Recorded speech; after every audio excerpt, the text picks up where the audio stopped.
Bonjour. Déchéance de son mandat parlementaire, Walf Quotidien nous livre ce matin comment Benno et Wallou ont liquidé Mimi dans les colonnes du journal. Mon confrère Tchalis Senghor nous informe qu'elle a été déchue hier de son mandat acquis au mois de juillet dernier sur 16 voix. 10 ont voté pour la déchéance. Plus encore, mon confrère révèle que tout est parti d'une lettre que le secrétaire administratif de l'Alliance pour la République, Augustin Tine, a adressée à l'Assemblée nationale pour demander sa destitution. Parce que, selon lui, elle a démissionné du parti présidentiel. Ainsi saisi de cette demande, l'Assemblée nationale qui a statué cette question en réunion de bureau à travers sa plus haute instance a décidé de l'exclusion de l'ancienne première ministre. C'est ce qui fait dire à Réumi Quotidien, Benno obtient ainsi la tête de Mimi. Le journal informe que la coalition que dirige Macky avait juré d'obtenir le siège d'Aminata Touré, celle qui était la tête de liste lors des élections législatives,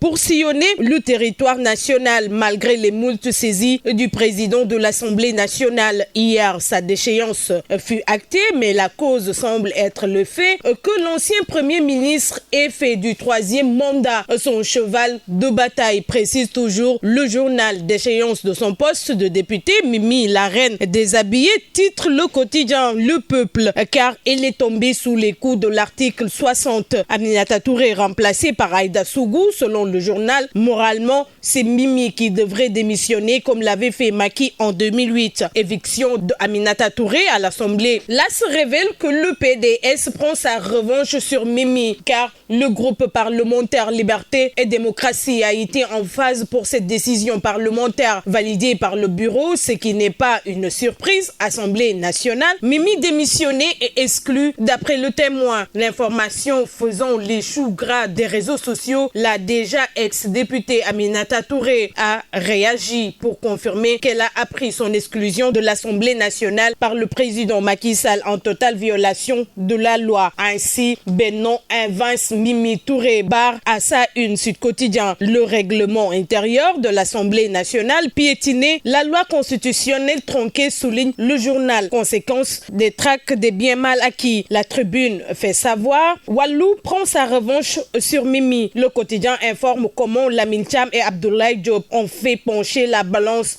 en faveur de Benno. Selon le juriste Dr Mbaye Cissé, toujours dans le journal, personne ne peut lui déchoir sa qualité de député. Mimi Touré, vue comme une énième victime du troisième mandat par le journal. À son tour, l'info qui donne l'information ce matin sur la destitution de l'ancienne premier ministre de son poste de député souligne, c'est ainsi que Macky déshabille Mimi Touré. De son côté, Yorbi plaque à sa une que Mimi Touré rallonge la liste des victimes du gangstérisme d'État. En effet, mieux vaut tard que jamais, chante l'adage. Perspective politique, politico-judiciaire sombre. Peur sur Dakar, alerte critique, car la trajectoire prise par notre pays n'augure rien de bon. L'enjeu du pouvoir, adopter les muscles des protagonistes, et si l'on y prend garde, on file tout droit vers des scènes de violence à craindre, surtout la capitale. S'alarme toujours, averti mes confrères. Pendant ce temps, selon le mandat, les progressistes de la diaspora coptent Aliou Sarr sur la situation qui prévaut dans l'Alliance des forces de progrès. Au même moment, toujours à la une du journal, sur la sortie du leader du PASTEF contre le régime, les sermons de la coalition. Sam Moussounoureu à Sonko, rapporté par mon confrère Pape Modoufal et ses camarades de la coalition, fustige le discours de Sonko à Keur Massar et qualifie cela de discours inapproprié et incendiaire d'une gravité extrême